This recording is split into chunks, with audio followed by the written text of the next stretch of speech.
부활절 아침입니다.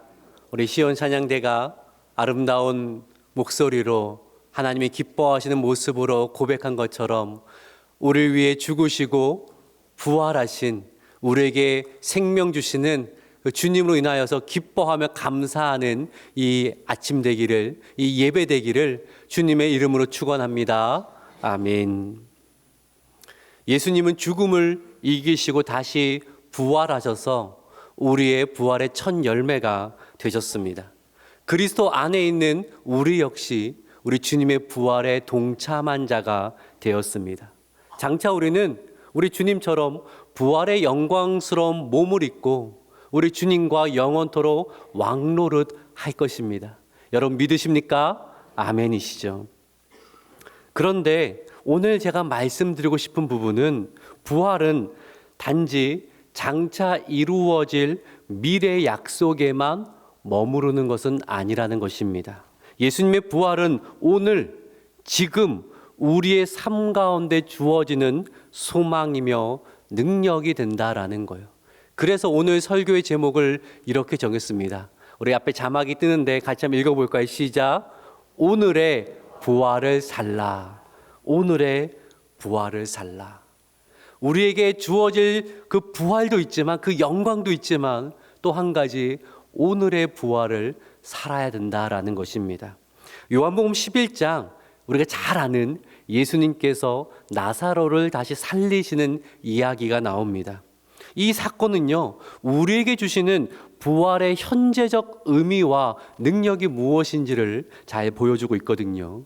오늘 이 말씀을 통하여서 우리에게 주시는 부활의 진리를 붙들고 오늘을 믿음으로 살아가는 저와 여러분 되기를 주님의 이름으로 축원합니다. 아멘.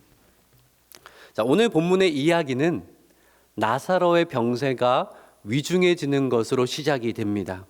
나사로는 복음서에 종종 등장하는 마르다, 마리아의 오빠죠. 이 삼남매는 예루살렘 주변에 가까운 베다니라는 마을에 살고 있었습니다. 나사로의 병세가 깊어지자 누이들이 사람을 예수님께로 보냈습니다. 3절에 그 이야기가 있는데 같이 한번 읽어볼까요? 시작. 예수께 사람을 보내어 이르되 주여 보시옵소서 사랑하시는 자가 병들었나이다 하니, 사람을 보내 이야기하기를 우리 오빠가 병들었습니다 라고 말하지 않고 주께서 사랑하시는 자가 병들었습니다. 예수님과 나사로의 관계가 얼마나 친밀하고 특별했는지를 잘 보여주는 표현이잖아요. 그런데요, 그렇게 주님이 사랑하시는 자도 병들었습니다. 사랑하는 여러분, 예수님이 사랑하셔도요, 병에 걸릴 수 있습니다. 예수님과 친밀한 사람도 인생의 위기를 맞이할 수 있습니다. 하나님이 사랑하신다고 해서 모든 길이 다 순탄하게 열리는 것은 아니라는 거예요. 때때로는 일이 계획대로 되지 않고 길이 막힐 때도 있습니다. 어떤 분들은 이렇게 말하죠. 하나님이 사랑하신다면 왜 이런 일이 생깁니까? 하나님이 계신다면 왜 병이 낫지 않습니까? 하지만 성경은요, 그렇게 말씀하지 않습니다. 믿는 자에게도 고난이 있다라고 말씀합니다.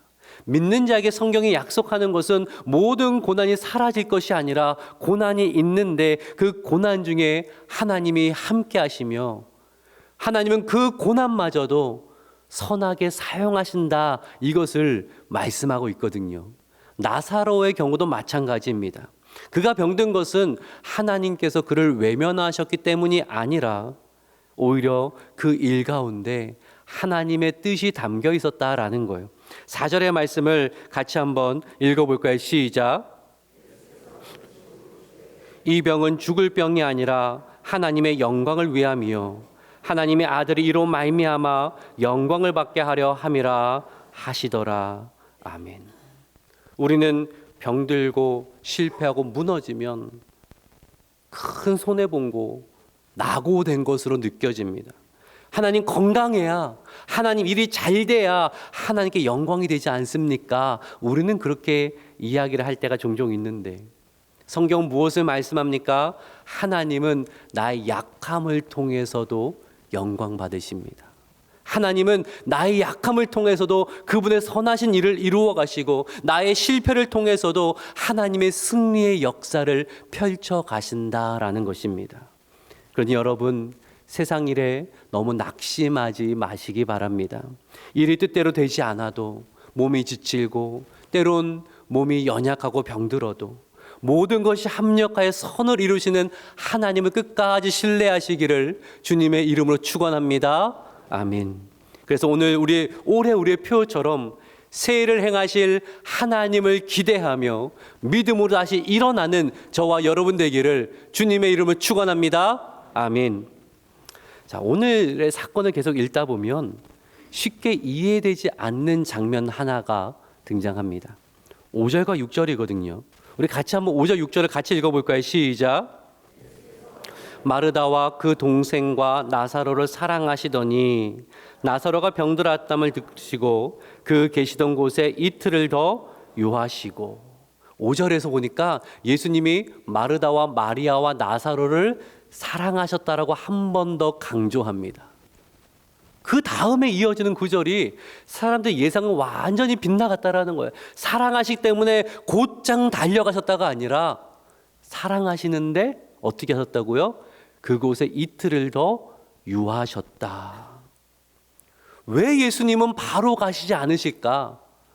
나사로를 사랑하심에도 불구하고 마르다와 마리아를 너무나 사랑하심에도 불구하고 왜 바로 가지 않으시고 이틀이나 유하셨을까? 어떤 분들이 이렇게 말씀하곤 하더라고요. 예수님이 나사로가 죽기까지 기다리신 것이다. 그래야 다시 살아나는 이 놀라운 기적을 보여주실 수 있으니까 죽기까지 기다리신 것이다. 어떤 의미를 가지고 말씀하는지도 알겠고 그것도 분명히 일리가 있지만 오늘 본문의 내용을 깊이 보면 예수님이 나사로가 병들었던 들었을 그때, 그러니까 사람들이 나사로가 병들어감을 그 소식을 듣고 예수님께 왔을 때는 나사로는 이미 죽은 상태였어요. 한번 제가 설명을 드려볼게요. 당시 예수님은 요단강 건너편 베레아 지역에 계셨고 나사로는 예루살렘 근처 베다니에 살고 있었어요. 이 베레아와 베다니는 걸어서 하루길 정도 걸리는 거리입니다. 그렇다면 마르다가 보낸 사람이 하루를 걸려서 예수님께 왔어요. 그렇죠? 그리고 예수님 며칠을 더 계셨어요? 이틀을 더 계셨어요. 예수님이 다시 베다니로 가십니다. 며칠이 걸려요? 또 하루가 걸려요. 총 며칠이 걸린 겁니까? 나흘이 지났어요. 이것을 염두에 두고 17절을 같이 한번 읽어볼게요. 시작. 예수께서 와서 보시니 나사로가 무덤에 있은 지 이미 나흘이라. 당시 유대인의 장례 문화는 우리와 다릅니다. 우리는 3일장 또는 더 5일장 이렇게 치르고 나서 무덤에 장사하지만 당시로는 사람이 죽으면 바로 무덤에 장사했습니다. 우리처럼 땅을 파서 흙에 묻는 그러한 장사법이 아니라 동굴식 무덤에 시신을 넣고 큰 돌로 입구를 막는 방식이었거든요. 자, 그러면 예수님께 도착하셨을 때에 나사로는 죽은 지 며칠 된 거예요? 나흘이 된 겁니다. 그럼 나사로가 언제 죽었다는 거예요? 그러니까 마르다가 보낸 사람이 그 이야기를 듣고 소식을 전하여 출발했을 때 가는 도중에 나사로는 이미 죽었다라는 것이 계산법에 맞죠. 그러니 예수님께서는 이미 나사로가 죽은 그 상황에서 그 이야기를 들으셨어요. 근데 예수님은 그 신적인 지혜와 능력이 있었기 때문에 나사로가 이미 죽었다는 것을 아셨던 거죠. 자, 그런데 왜 이틀을 머무셨을까요? 그거를 생각을 해봐야 되는데, 자, 하나는 정리하면 예수님 나사로를 죽기까지 기다리신 것이 아니라 그럼 뭐로 해석이 될까요? 하나님의 뜻과 때를 기다리셨어요. 그 이야기가 15절에 나옵니다. 우리 15절 같이 한번 읽어볼게요. 시작. 너희를 위하여 기뻐하노니 이는 너희로 믿게 하려 함이라. 그러나 그에게로 가자 하시니. 여기서 너희는 누구예요? 예수님의 제자들이에요. 이런 말씀이겠죠. 내가 베다니에 있었으면 내가 고쳐줬을 텐데 이미 죽은 다음에 소식을 들었는데, 하지만 이것이 제자들을 위해서는 오히려 기쁜 일이 되었다. 왜냐하면 여기에는 제자들의 믿음을 더 바로 세워줄 하나님 놀라운 선하신 뜻이 담겨 있기 때문이다. 즉 그 이야기를 하시는 거예요. 그러고 가셨는데 이틀을 더 유하셔서 그가 죽은 지 나흘째 되는 날에 도착하셨습니다. 성경에서 나흘이라는 그 말을 꼭 쓴 이유가 있어요. 신학자 브루스 밀튼은 당시 유대인의 사후관을 이렇게 설명을 하는데, 유대인들은 어떻게 생각을 했냐면 사람이 죽으면 그 영혼이 3일간은 그 육체를 주변을 맴돈다라고 생각을 했어요. 성경적인 것이 아니라 당시 유대인의 사후관이었어요. 다시 돌아가고자 하는 마음이 있는 거죠. 그런데 나흘째 되면 시신이 부패를 하기 시작한다 생각했고, 시신이 부패하면 영혼은 그제서야 완전히 포기하고 이제는 떠나간다라고 생각을 했어요. 그러니까 당시 유대인의 생각 속에서 죽은 지 나흘째가 된다라는 것은 무슨 이야기예요? 그 사람이 완전히 죽었다라고 생각하는 시점이 되어져요. 지금 예수님께서 이틀을 더 유하셔서 나흘째 가셨다는 것은 사람들이 나사로의 죽음을 돌이킬 수 없는 상황으로 인식하는 그 시점에 예수님이 가셨다라는 거예요. 모든 사람이 이제 끝났다라고 여기는 그 순간에, 모든 사람이 무력할 수밖에 없는 그 죽음이 이긴 것 같은 그 순간에 우리 예수님은 부활의 능력이 무엇인가를 보여주시기 위하여서, 제자들에게 먼저 보여주시기 위하여서 이틀을 유하셨다. 왜냐하면 제자들은 이제 예수님의 죽음을 막다트리게 될 거거든요. 그래서 부활의 능력이 무엇이고 부활의 생명이 무엇인가를 알려주기 위하여서 기다리셨다라는 거예요. 사랑하는 여러분, 우리가 생각하는 끝점이 하나님 역사의 시작점이 될 수 있음을 꼭 기억하십시오. 우리는 너무 늦었습니다. 소용없습니다. 이제 희망이 없어요. 이렇게 말할 때가 있는데 그거는 믿음 없는 말입니다. 우리의 생각으로 골든타임이 지나갔다고 하지만 하나님의 때가 늦은 것은 아니라는 거예요. 왜냐하면 하나님의 때는 사람의 때와 다르기 때문입니다. 하나님의 말씀과 그 손이 움직이시는 바로 그 순간이 회복과 기적의 때인 것을 여러분 기억하시기를 주님의 이름으로 부탁드립니다. 아멘. 그러니 지금 내가 보기에 너무 늦은 것 같은 상황이라고 할지라도 하나님의 때를 신뢰할 수 있는 믿음이 우리에게 있어야 됩니다. 하나님의 때를 신뢰할 수 있을 때에 우리는 오늘 기다리며 믿음으로 살아갈 수 있는 것입니다. 이 믿음이 우리 모두에게 넘쳐나기를, 굳건해지기를 주님의 이름으로 축원합니다. 아멘. 자, 이제부터 정말 중요합니다. 지금까지 조셨어도 괜찮아요. 자, 이제부터 정신 바짝 차리시고, 왜냐하면은 여기에 말씀에 이제 핵심이 있어요. 예수님께서 베다니에 도착하시자 마르다 곧장 나와서 예수님 맞이했고요. 이어지는 두 분의 이 대화 속에 오늘 본문이 우리에게 이야기하고 전하고자 하는 정말 중요한 진리가 담겨 있습니다. 여러분 집중해서 보고 계시죠? 듣고 계시죠? 우리 21절과 22절의 말씀을 보도록 할게요. 21절은 제가 있습니다.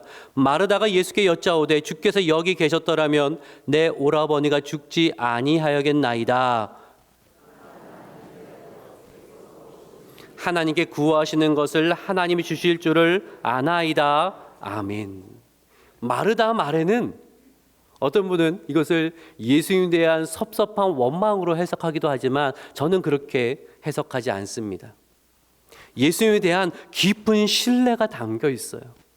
예수님이 여기 계셨더라면 아쉬움도 있죠. 제가 더 빨리 소식을 전했더라면 이라는 아쉬움도 묻어나지만 예수님의 능력과 사랑에 대한 믿음이 훨씬 깊다라는 거예요. 그래서 뭐라고 고백해요? 예수님, 우리 오빠는 이제 죽었지만 그래도 주님의 선한 뜻이 이루어질 줄을 내가 믿습니다. 나는 주님의 말씀에 순종하겠습니다. 그러자 마르다가 예수님이 놀라운 말씀을 하세요. 네 오라비가 다시 살아나리라. 그러자 마르다가 대답을 하는데요. 24절에 이렇게 마르다는 고백합니다. 같이 읽어볼게요. 시작. 마지막 날 부활 때에는 다시 살아날 줄을 내가 아나이다. 마르다는 무엇을 믿었어요? 부활을 믿었습니다. 놀라운 신앙이죠. 그녀는 부활을 믿었습니다. 근데 그 부활은 언제 일어난 거예요? 마지막 날에, 먼 훗날에 하나님이 주실 부활을 그는 믿고 있었습니다. 훌륭한 믿음이죠. 근데 예수님은 그 믿음 더 깊어지기를 원하시는데 그 부활이 먼 미래에만 약속된 것이 아니라 오늘 약속되어 있는 것을 오늘 누려야 한다는 것을, 미래에 누릴 부활만 바라볼 것이 아니라 오늘의 부활을 살아가야 됨을 예수님이 알려주시기 위하여서 놀라운 선언을 하십니다. 25절과 26절의 말씀이죠. 우리 같이 한번 두 절의 말씀 읽습니다. 시작. 예수께서 이르시되 나는 부활이요 생명이니 나를 믿는 자는 죽어도 살겠고 무릇 살아서 나를 믿는 자는 영원히 죽지 아니하리니 이것을 내가 믿느냐. 아멘. 이 말씀 잘 보세요. 나는 부활이 될 것이다 라고 말씀하지 않으셨어요. 뭐라고 하셨어요? 나는 부활이다. 나는 생명이다. 미래형이 아니라 현재형이에요. 현재형이에요. 예수님의 부활은 미래에만 우리와 관련 있는 것이 아니라 오늘 지금 우리에게 주시는 현실이고 하나님의 선물이라는 거예요. 예수님은 우리의 미래의 부활이 되시지만 오늘 우리의 부활 되시고 오늘 우리의 생명이 되신다라는 거예요. 예수님 뭐라고 말씀하세요? 나를 믿는 자는 죽어도 살겠고, 이거는 부활의 미래성이죠. 죽어도 살겠고, 근데 그 다음에 무슨 말씀하셨습니까? 무릇 살아서 나를 믿는 자는 영원히 죽지 아니하리라. 부활의 현재성을 강조하고 있어요. 부활의 현재성, 하나님 주신 생명이 무엇인가, 영생이 무엇인가를 여기서 말씀하시는데 이걸 조금 더 깊이 알 수 있는 말씀이 요한복음 17장 3절에 나옵니다. 자, 예수님이 영생을 어떻게 정의하셨는가 한번 같이 읽어볼까요? 시작. 영생은 곧 유일하신 참 하나님과 그가 보내신 자 예수 그리스도를 아는 것이니다. 아멘. 영생은 죽어서 영원히 삽니다 이게 아니에요. 영생은 하나님을 알고 그 가운데 하나님과 친밀한 관계 속에 사는 것을 영생이라고 합니다. 우리는 다 영혼이 있어요. 사람의 영혼은 소멸하지 않습니다. 사람의 영혼은 영원토록 존재합니다. 그런 의미에서 모든 사람은 영원히 존재합니다. 영혼의 길이에 관한 이야기가 아니라 그 영원한 삶이 어떠한 것이냐라는 거예요. 하나님을 알아가고 하나님과의 깊은 인격적인 관계 속에서 하나님 주시는 기쁨과 복락을 누리는 영원한 삶이 될 것인가, 아니면 하나님의 은혜에 제외되어서 후회와 고통 가운데 살아가는 영원한 삶이 될 것인가, 성경은 그것을 이야기하고 있다라는 거예요. 우리는 어떠한 영원한 삶을 가진 사람들입니까? 하나님의 자녀로서 하나님과의 친밀한 관계 속에서 하나님이 부어주시는 부활과 생명을 누리는 영원한 복락을 누리는 자로 우리는 부름을 받았다라는 거예요. 그래서 성경은 우리에게 말씀합니다. 우리는 더 이상 사망 아래 사는 존재가 아닙니다. 우리는 하나님의 자녀이고 부활 생명으로 살아가는 존재입니다. 여러분 믿으십니까? 아멘이시죠. 그러기에 영원한 부활 생명을 소유한 자답게 살라고, 부활 생명을 나중에 얻기 위해 노력하는 것이 아니라 이미 부활 생명을 얻은 자답게 그 생명을 풍성히 누릴 것을 우리에게 말씀하는 겁니다. 그러면 어떻게 해야 우리에게 주신 부활 생명을 오늘 풍성히 누릴 수 있을까요? 저는 여러분에게 이렇게 도전하고 싶습니다. 돌을 옮기십시오. 돌을 옮기십시오. 자, 무슨 말씀을 드리고자 하는가? 38절과 39절의 말씀을 한번 볼게요. 38절 제가 있습니다. 이에 예수께서 다시 속으로 비통히 여기시며 무덤에 가시니 무덤이 굴이라 돌로 막혔거늘 그 죽은 자인 누이 마르다가 이르되 주여 죽은 지가 나흘이 되었음에 벌써 냄새가 나나이다. 마르다와 마리아, 예수의 말씀을 여전히 온전히 이해하지 못하고 있습니다. 예수님은 나는 부활이요 나는 생명이다 라고 말씀하셨는데 그들은 여전히 말합니다. 이제 안이 늦었습니다. 나흘째가 되었습니다. 육신이 부패했습니다. 그 영혼은 완전히 떠나갔습니다. 그에는 부활이 없고 그에게는 생명이 지금은 없습니다. 그렇게 여전히 인식하고 있는 거예요. 그때 예수님이 다시 말씀하시는데 40절이죠. 예수께서 이르시되 내 말이 네가 믿으면 하나님의 영광을 보리라 하지 아니하였느냐. 다시 도전하시는 거예요. 하나님의 영광을 보고 싶으냐. 이제 마르다와 마리아는 결단을 해야 됐습니다. 정말로 돌을 옮길 것인가. 괜히 사람들에게 비웃음만 사는 거 아닌가? 너무 무모한 믿음 아닌가? 이런 생각이 스쳐가지 않았겠어요? 누가 사랑하는 오빠의 부패한 모습을 보고 싶겠어요? 누가 그 부패의 악취를 마주하고 싶겠습니까? 누가 다른 사람에게 사랑하는 가족의 그런 모습 보이고 싶겠어요? 마음은 돌을 옮기고 싶지 않죠. 아무리 예수님을 사랑해도요, 그분께 보여드리고 싶지 않은 부분이 있어요. 숨기고 싶은 과거가 있어요. 감추고 싶은 상처가 있어요. 나의 깊은 낙심이 있어요. 실패가 있어요. 죄책감이 있어요. 여긴 주님도 어떻게 할 수가 없습니다. 내가 좀 더 일찍 주님을 알았다면 좋았을 텐데 지금은 어떻게 할 수가 없습니다. 큰 돌로 닫아버린 영역이 있다라는 거예요. 여전히 사망의 권세가 작동하는 그러한 영역이 우리 안에 있다라는 거예요. 오늘 주님은 우리에게 그 돌을 옮기라라고 말씀합니다. 그 돌을 옮기라라고 말씀합니다. 그리고 마르다와 마리아는 하나님의 영광을 사모하면서 그 돌을 옮깁니다. 그리고 그때 예수님께서 열린 무덤을 향해 큰 소리를 외치시죠. 나사로야 나오너라. 나사로야 나오너라. 어떤 일이 벌어졌어요? 말씀이 선포되자 그것은 곧 사건이 됩니다. 인간의 말은 허공에 떠다니고 말게 되겠지만 하나님의 말씀이 선포되어지면 그것은 곧 사건이 된다라는 것이에요. 말씀이 떨어지면 생명의 역사가 일어나게 된다는 거예요. 죽은 것이 살아나고 닫힌 문이 열리게 된다는 것입니다. 우리에게 정말 필요한 것이 무엇입니까? 말씀이 삶 속에서 살아 역사하는 거예요. 그런데 뭐가 문제가 되었어요? 오늘날의 말씀은 얼마나 많이 들을 수가 있어요. 댁에 돌아가셔서 제가 한 설교 들으실 수 있지만 또 다른 참 좋은 목사님들 말씀도 얼마든지 많이 들으실 수가 있어요. 근데 왜 우리는 1세기에 경험했던 그 말씀의 능력을 온전히 경험하지 못하고 살아갈까요? 왠지 아세요? 말씀이 상투어가 되어버렸어요. 말씀이 상투어가 되어버렸어요. 그래서 무슨 말을 해요? 말씀은 말씀이고 현실은 현실이래요.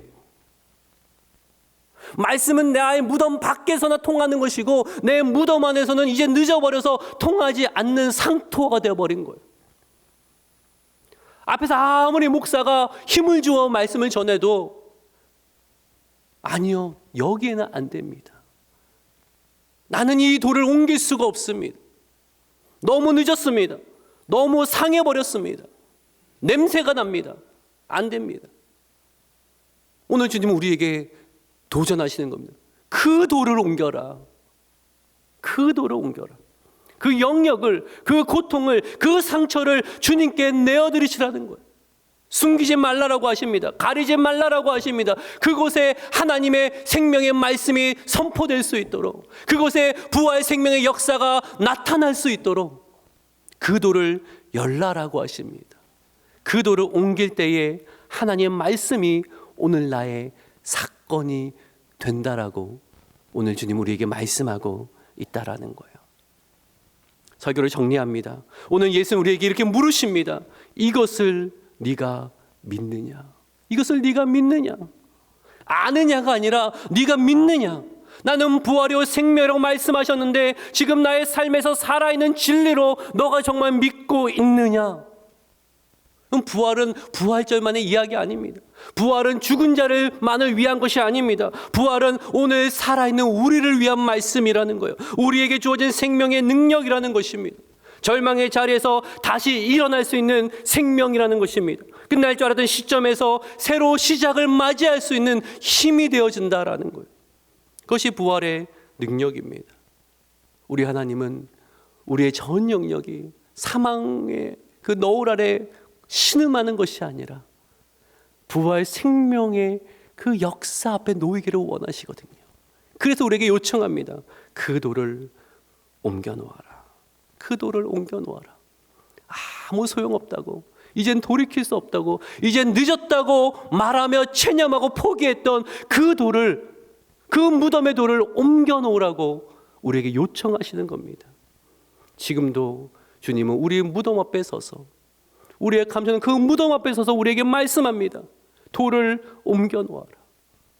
순종하면 나아갈 때에, 말씀이 그 들어갈 때에 생명의 역사가 일어날 줄 믿으시기를 바랍니다. 사랑하는 여러분, 오늘도 예수님은 나의 부활이요 나의 생명이십니다. 상황은 여전히 어려울 수 있죠. 하지만 그 가운데 부활의 소망 품고 말씀에 순종하여 사망의 권세로 가득한 그 자리에서 다시 일어나시는 부활 생명의 역사가 우리 가운데 넘쳐나기를 주님의 이름으로 축원합니다. 아멘. 기도하겠습니다.